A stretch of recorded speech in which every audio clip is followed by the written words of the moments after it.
after a 33-year leave of absence from his alma mater, I am pleased to present to you Dr. William Gates.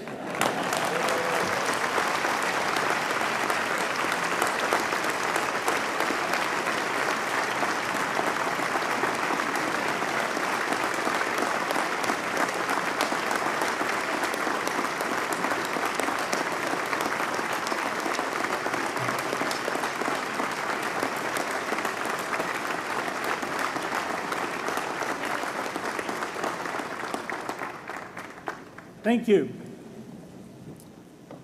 President Bach, former President Rudenstein, incoming President Faust, members of the Harvard Corporation and the Board of Overseers, members of the faculty, parents, and especially the graduates.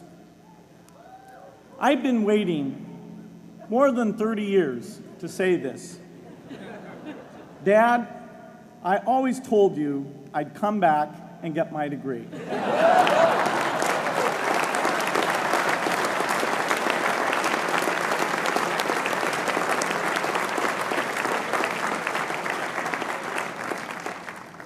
I want to thank Harvard for this honor. I'll be changing my job next year, and it will be nice to finally have a college degree on my resume. I applaud the graduates for taking a much more direct route to your degrees. For my part, I'm just happy that the Crimson called me Harvard's most successful dropout. I guess that makes me valedictorian of my own special class. I did the best of everyone who failed.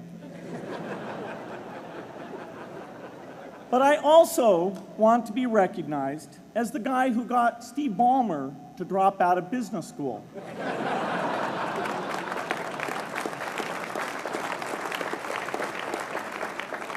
I'm a bad influence. That's why I was invited to speak at your graduation. If I'd spoken at your orientation, fewer of you might be here today.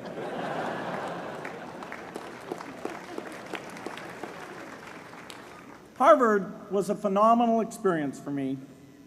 Academic life was fascinating. I used to sit in on lots of classes that I hadn't even signed up for. And dorm life was terrific.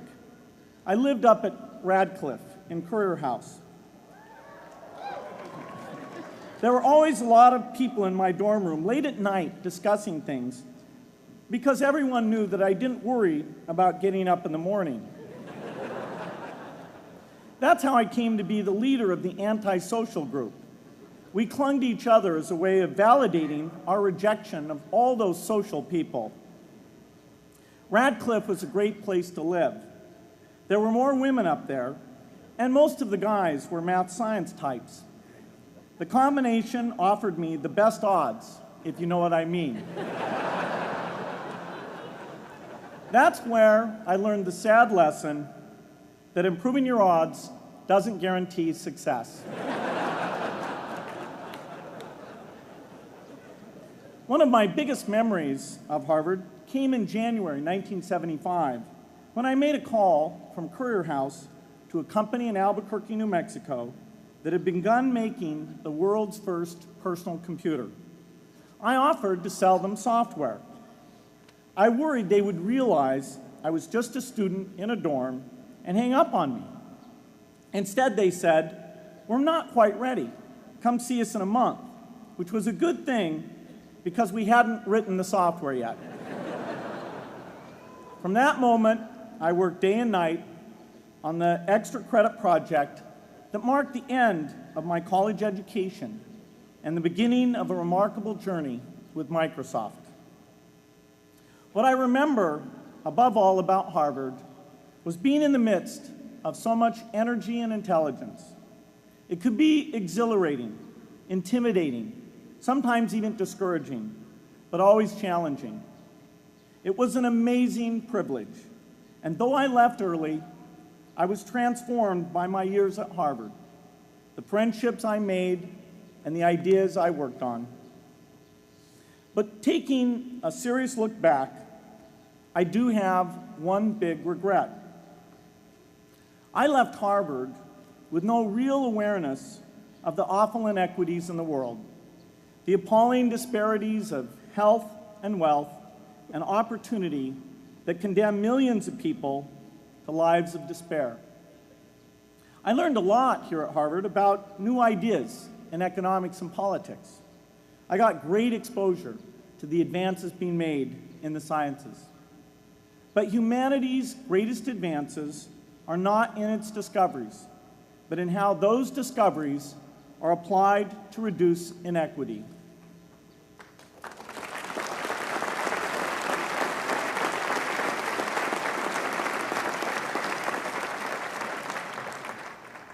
Whether through democracy, strong public education, quality health care, or broad economic opportunity, reducing inequity is the highest human achievement.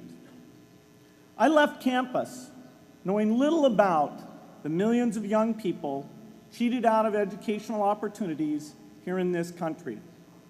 And I knew nothing about the millions of people living in unspeakable poverty and disease in developing countries. It took me decades to find out.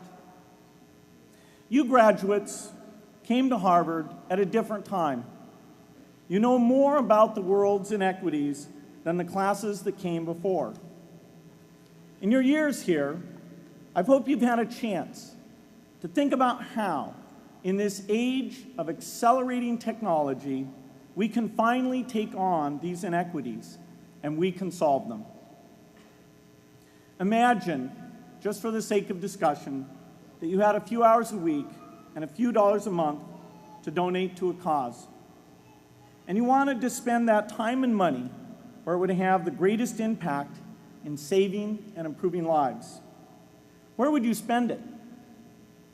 For Melinda and I, the challenge is the same. How can we do the most good for the greatest number with the resources we have?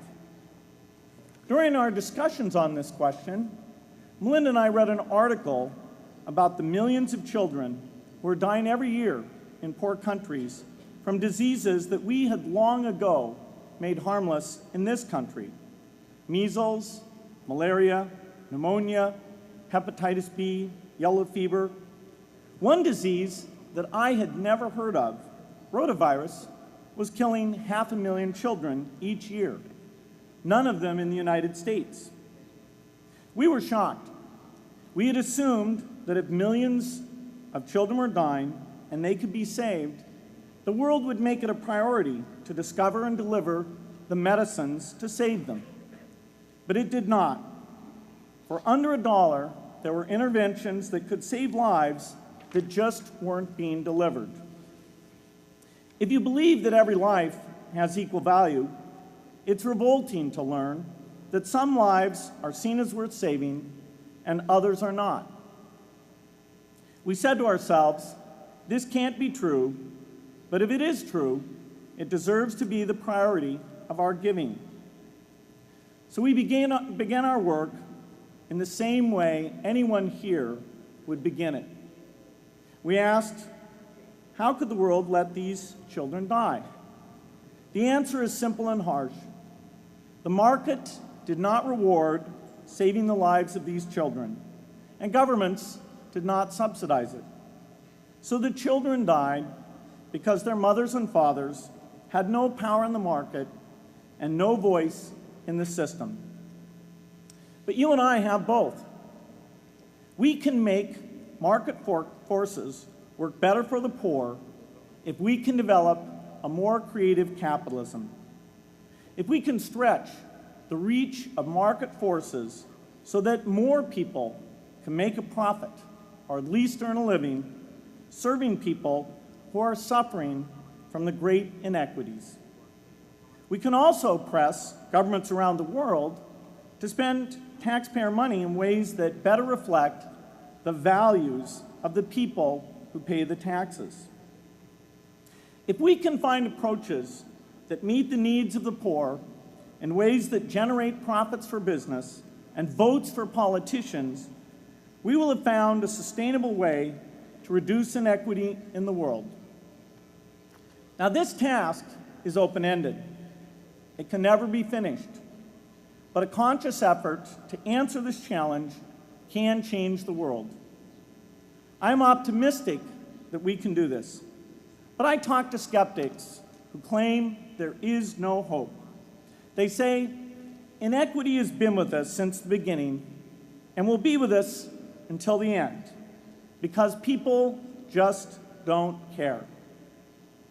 I completely disagree. I believe we have more caring than we know what to do with. All of us here in this yard, at one time or another, have seen human tragedies that broke our heart, and yet we did nothing, not because we didn't care, but because we didn't know what to do. If we had known how to help, we would have acted. The barrier to change is not too little caring. It is too much complexity. To turn caring into action, we need to see a problem, see a solution, and see the impact. But complexity blocks all three steps.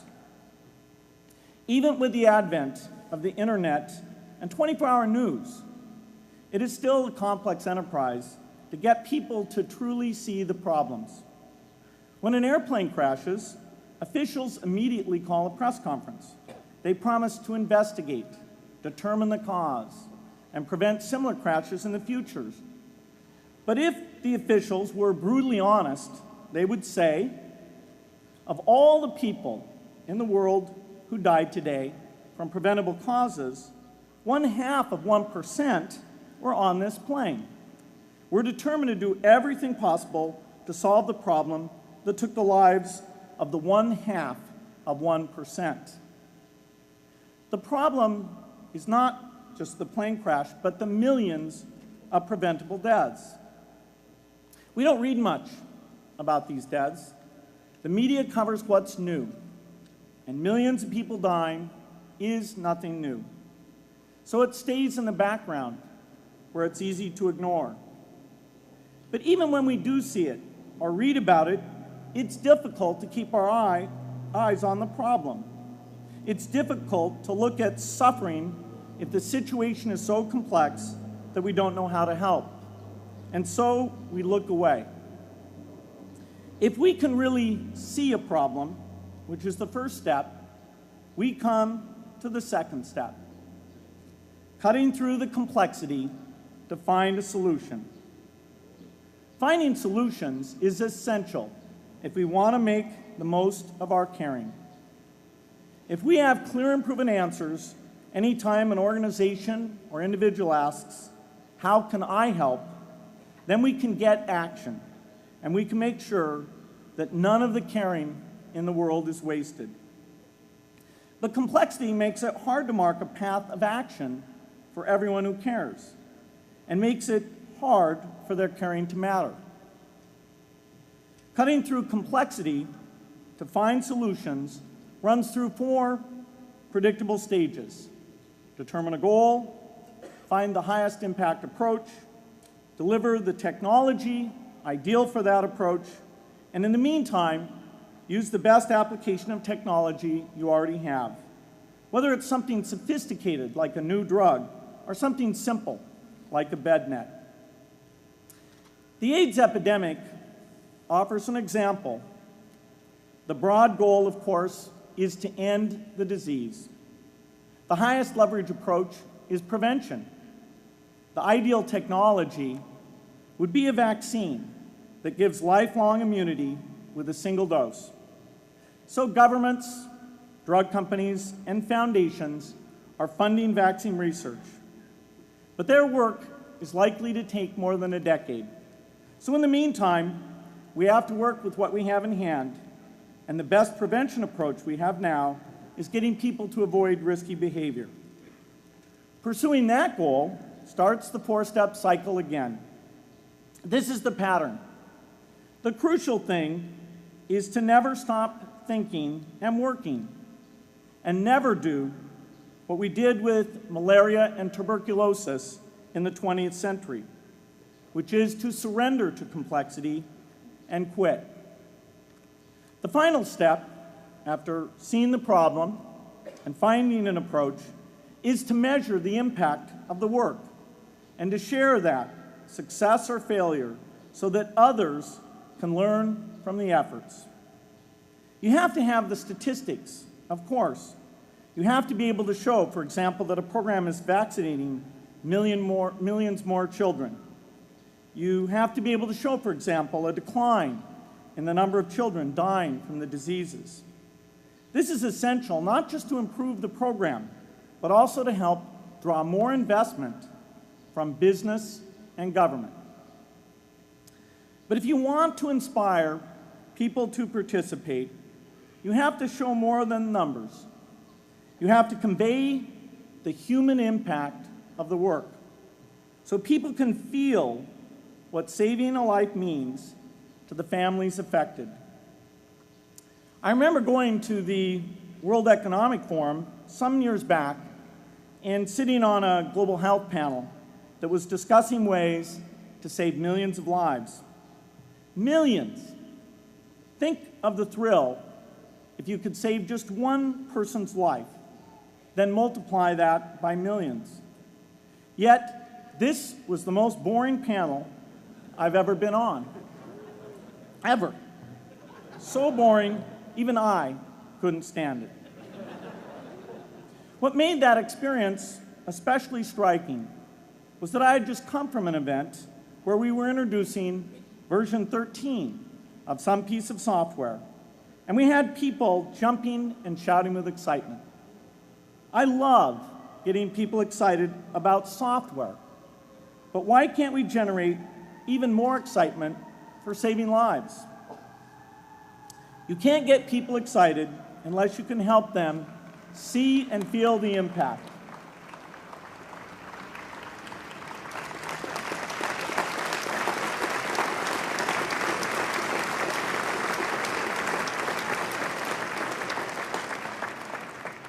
The way to do that is another complex question.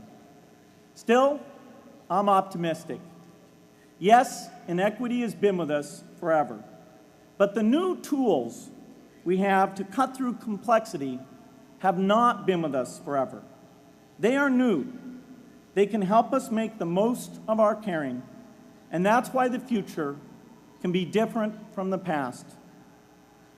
The defining and ongoing innovations of this age, biotechnology, the personal computer, and the internet, give us a chance we've never had before to end extreme poverty and end death from preventable disease.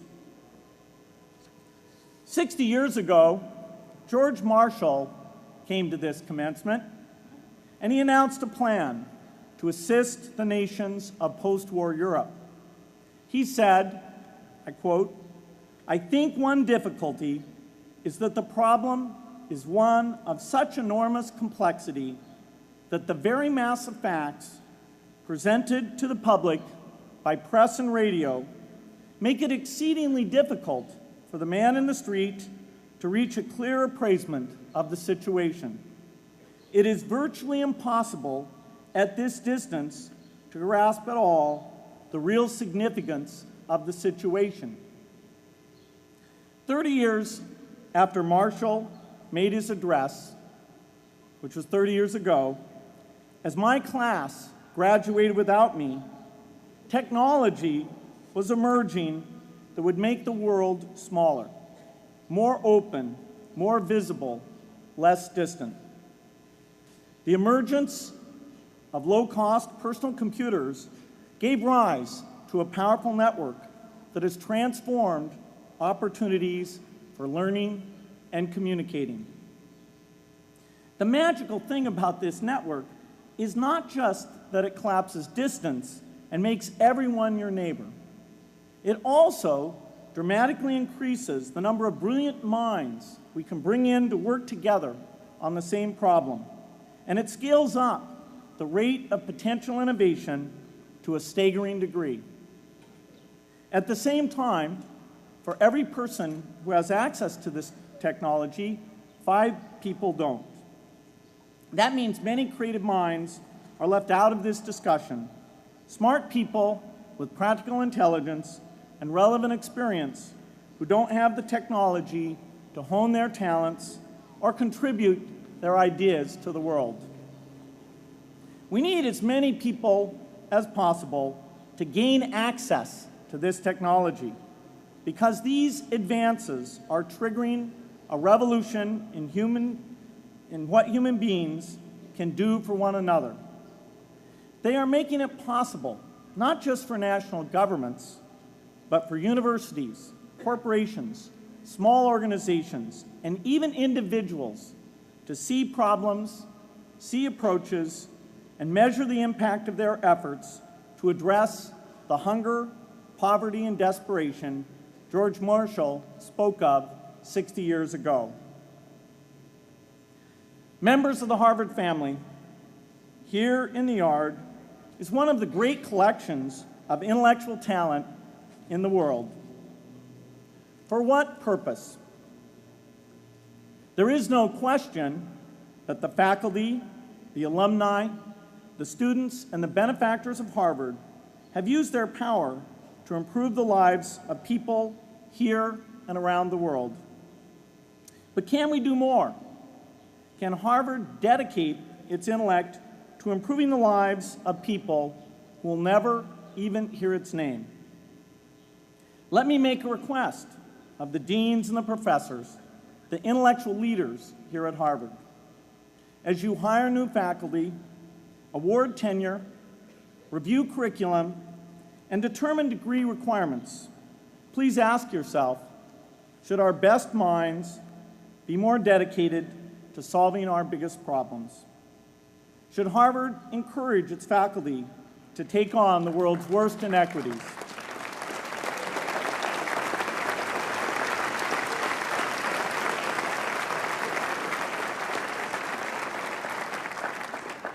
Should Harvard students know about the depth of global poverty, the prevalence of world hunger, the scarcity of clean water, the girls kept out of school, the children who die from diseases we can cure?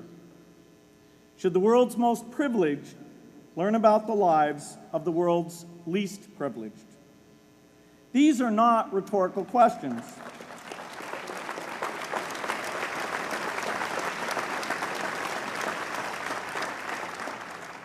You will answer with your policies. My mother, who was filled with pride the day I was admitted here, never stopped pressing me to do more for others. A few days before I was married, she hosted a bridal event at which she read aloud a letter about marriage that she had written to Melinda. My mother was very ill with cancer at the time, but she saw one more opportunity to deliver her message. And at the close of the letter, she said, "From those to whom much is given, much is expected."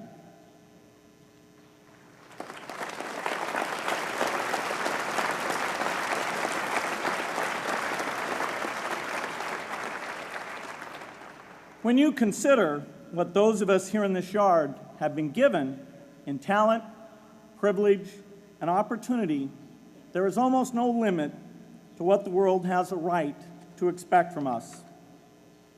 In line with the promise of this age, I want to exhort each of the graduates here to take on an issue, a complex problem, a deep inequity, and become a specialist on it. If you make it the focus of your career, that would be phenomenal. But you don't have to do that to make an impact. For a few hours every week, you can use the growing power of the internet to get informed, find others with the same interests, see the barriers, and find ways to cut through them. Don't let complexity stop you. Be activists. Take on big inequities. I feel sure it will be one of the great experiences of your lives. You graduates are coming of age in an amazing time.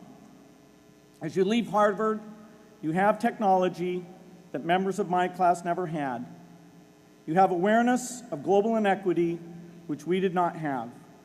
And with that awareness, you likely also have an informed conscience that will torment you if you abandon these people whose lives you could change with modest effort. You have more than we had. You must start sooner and carry on longer. And I hope you will come back here to Harvard 30 years from now and reflect on what you have done with your talent and your energy. I hope you will judge yourselves not on your professional accomplishments alone, but also on how well you have addressed the world's deepest inequities, on how well you treated people a world away who have nothing in common with you but their humanity. Good luck.